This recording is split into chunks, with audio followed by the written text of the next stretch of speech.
Leo tuna unbox simu mpya ya Samsung Galaxy S8 ambayo ilizinduliwa rasmi mwaka 2017 ikitumia mfumo endeshi wa Android ya 7. Licha ya simu hii kuzinduliwa miaka kadhaa iliyopita, lakini bado ina bamba zaidi. Na hii ni kwa sababu simu hii imekuwa ikifanywa maboresho zaidi kwenye mfumo endeshi.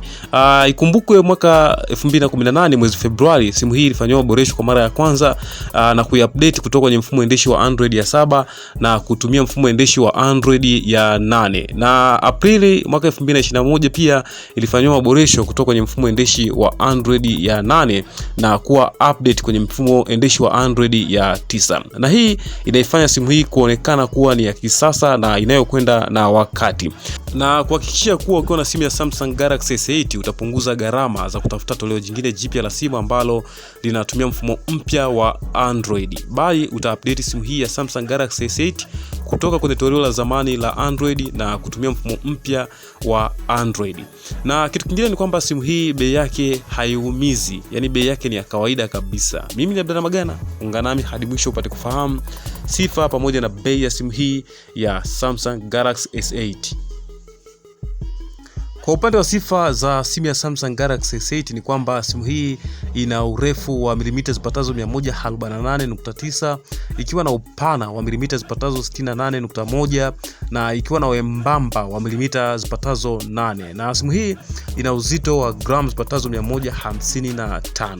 Kwa upande wa sifa za kioo au display ni kwamba simu hii ina kioo kikubwa, kioo ambacho ni cha Super AMOLED capacitive touch screen, kikiwa na uwezo wa kuonyesha rangi milioni 16. Kioo hiki kina ukubwa wa inchi 5.8 ambayo ni sawa na sentimita za mraba zipatazo 84.8, kikiwa na resolution 1440 kwa 2960 pixel ambayo ni sawa na uwiano wa 18.5 kwa 9. Kioo hiki kina ulinzi maalum au protector ambayo inatambulika kama Corning Gorilla Glass 5, ulinzi ambao unasaidia kioo hiki kisikwaruzike au kuvunjika kwa urahisi zaidi. Pia kioo hiki kina HDR10.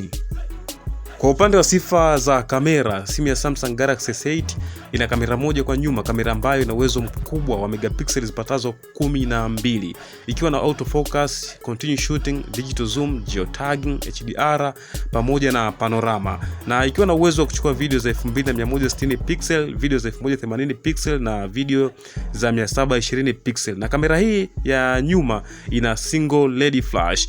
Na kwa upande wa mbele, simu hii ya Samsung Galaxy S8 ina kamera moja selfie ambayo hii ina megapixels zipatazo 16 na ikiwa na uwezo wa kuchukua video za 1440 pixel.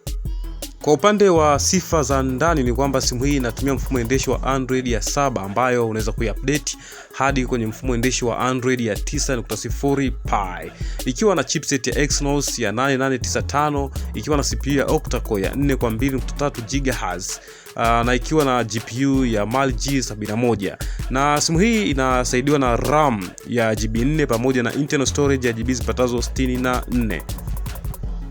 Kwa upande wa uwezo wa betri ni kwamba simu hii ya Samsung Galaxy S8 inatumia betri isiyotoka, betri ambayo ni aina ya lithium ion, ikiwa na uwezo wa miliampia hours zipatazo 3000, na betri hii ina fasting charge ya wati zipatazo 15. Na kwa upande wa bei, simu hii utaipata nchini Tanzania kwa shilingi 300,000 ambayo ni sawa na pesa ya Kenya shilingi 14,400. Lakini kumbuka bei hizi zinaweza kubadilika kutokana na kupanda au kushuka kwa viwango vya kubadilisha fedha.